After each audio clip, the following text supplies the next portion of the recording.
Hey there, Guitar Geeks. Daryl with Guitar Geeks, and this is episode 1 of Guitar Boot Camp with Daryl Schwanke, presented to you by Guitar Geeks USA. Welcome to the Guitar Geeks studio. Me and Walden here, Walden Poindexter III, are here to get you going on a guitar build. So let's go ahead and prop this up so you can take a look at it here.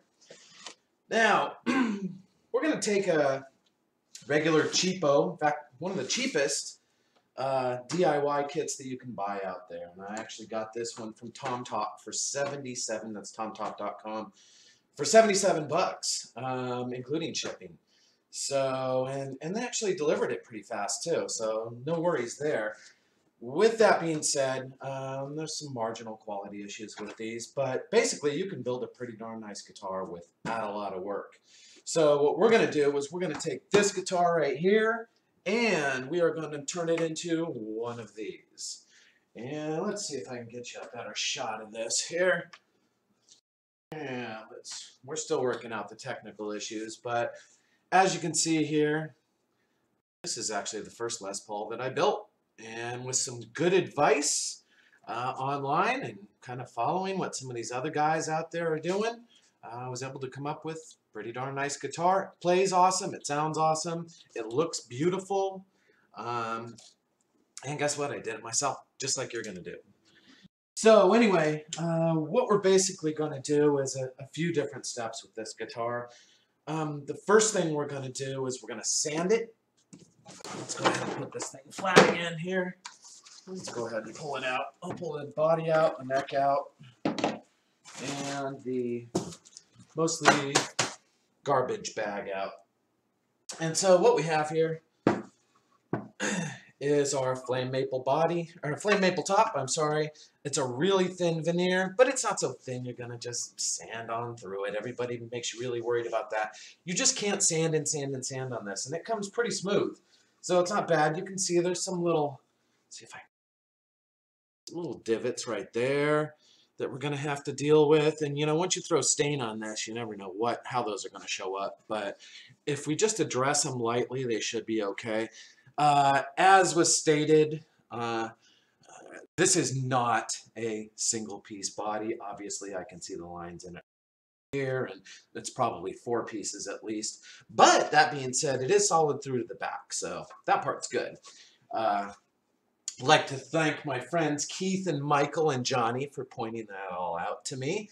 Thanks, guys. And actually, let's give a shout out to them and the DIY guitar page, and also the guitar finishing and paint page. And gosh, Johnny's got a whole bunch of them out there. So visit Johnny's pages too. They're great.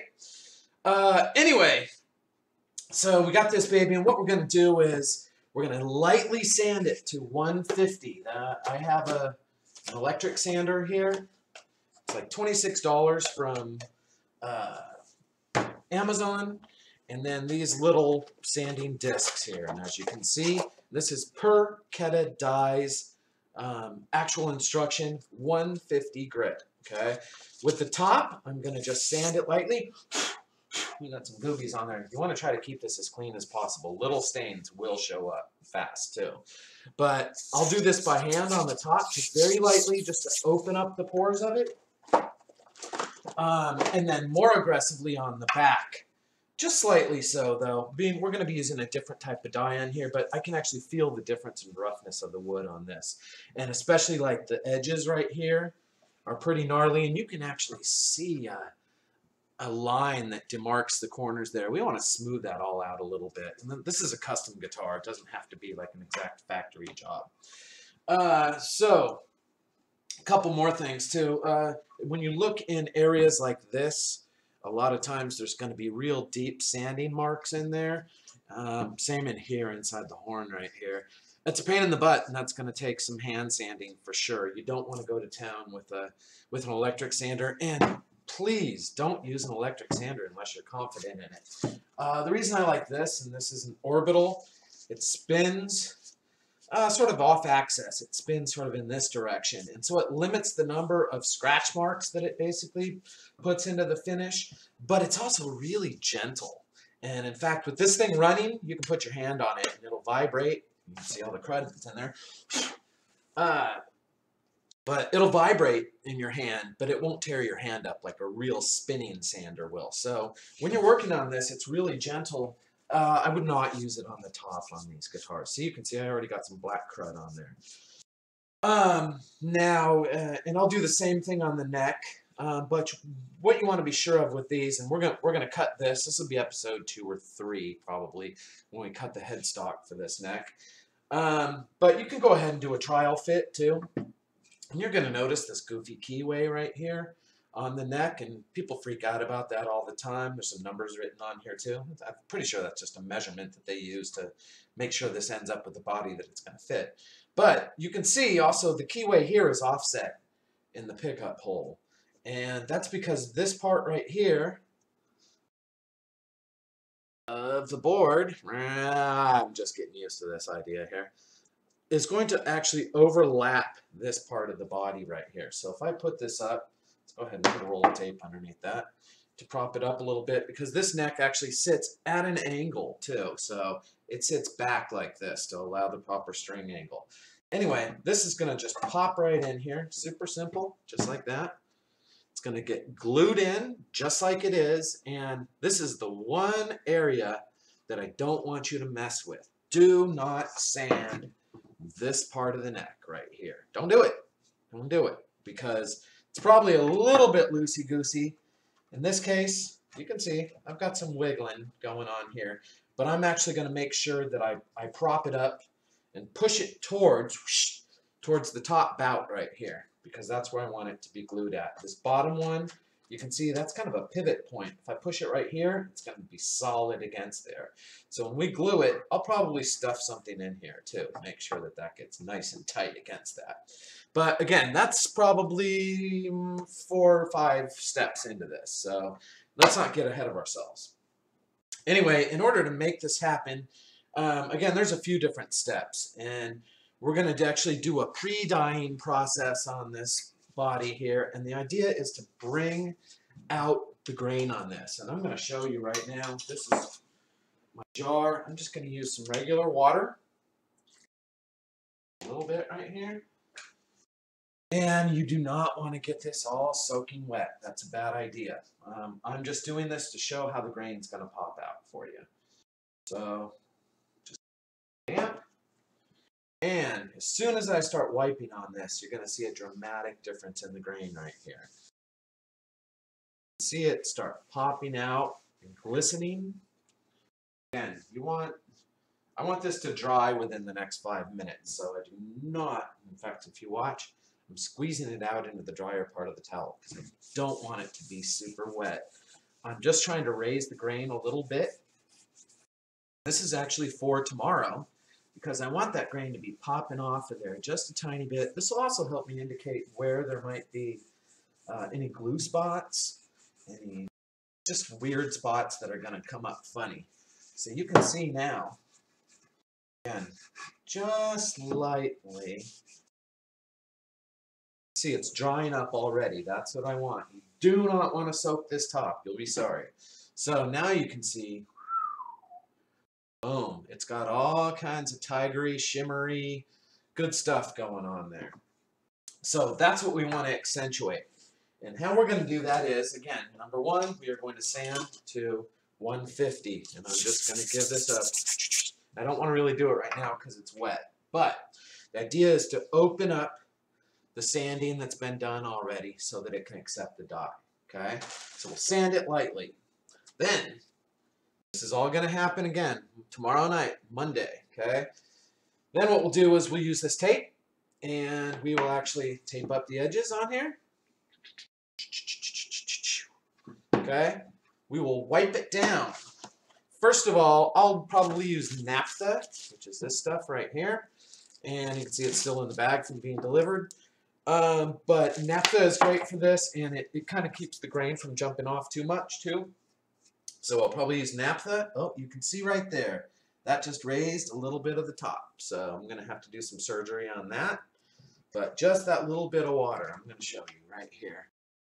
So I'll show you exactly what we're going to do to that tomorrow if it pops up again. But essentially, we're just going to pop that bubble and put a little bit of glue right in there and it should take care of it. So we'll go over that tomorrow too, because again, we're building a guitar live here. I want you guys to see what it takes and how to pivot if in fact you screw something up, because you will. It's just that simple. Hopefully not, but you know, you want to have a plan. So anyway, let's go over what we're going to need for tomorrow for sure. So we've got our sander, we've got our sanding discs, we've got our thing to wipe it down. What the heck are these called again? Tack cloth, sorry. Tack cloth. We've got our Keta powdered dye. We're going to use coal black out of their little packet here that comes with 4 different colors in it. Read the instructions here. Read the instructions here. I can't tell you how many times I've seen people online complain that their dye job went wrong, and they didn't follow the basic instructions. It's in here. It's not totally foolproof. It's pretty easy though. So, stain, big time. You want these, some gloves. You know what? Order yourself 2 boxes if you're gonna build guitars for a living. You need gloves, gloves, gloves, gloves, gloves. Okay? And I spend the extra couple dollars on these, although I use the cheap ones. When we do our True Oil, it's going to take only about 15 minutes a day, so you can use super cheap ones. And True Oil is pretty mellow as far as hurting you too. And then of course the blue tape. You can use whatever type of tape you want. Again, this is going to be, we aren't doing fine line or anything like that. We're just going to be covering this up all the way to the edges of the binding here to make sure that we don't get any of the color on the back, because the back is going to be brown. And actually, that's something I didn't even bring up, is what color is this going to be? I've done green. You know, there's so many that have been done, and I think what we're going to do is a white Bengal tiger on this one. So we're going to start with deep black, coal black on the top. It's going to sit overnight, so that'll be tomorrow night. We are going to tape this. We're going to make it black, just deep, thick black, okay? Then on Tuesday, we'll start sanding it, and we'll sand around here. And I'm actually going to use the same techniques that that the Kiesel guy uses. So you can watch his video if you want to do a primer for that. But what we're going to do is we're going to sand the black back to make all this grain pop out here. I want this to just be jamming out. And actually, when we look at this one here, the top on the guitar we're going to be finishing has much better grain than this green one that I did. Walk. So this should really be a super nice guitar. As far as the back, we're going to do it probably the same color as this, but I don't know. I haven't really decided yet. Maybe a gray would be cool with the white and black front here. So anyway, other than that, I can't think of what else we're going to need for tomorrow night. So get your guitar bodies ready.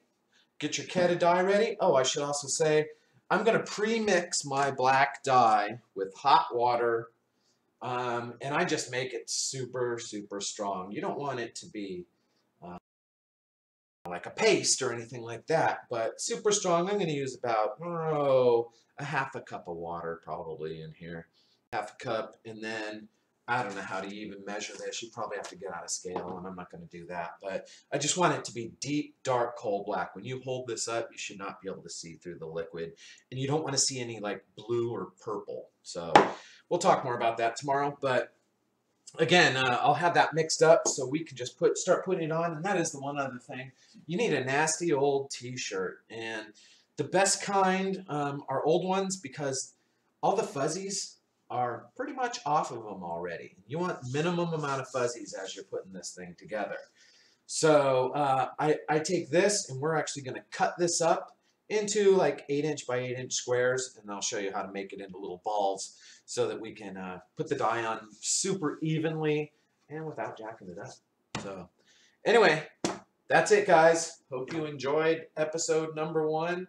I'll fill you in on more. If you have any questions, leave them on YouTube. And other than that, look forward to seeing you tomorrow. Have a good one. Boop.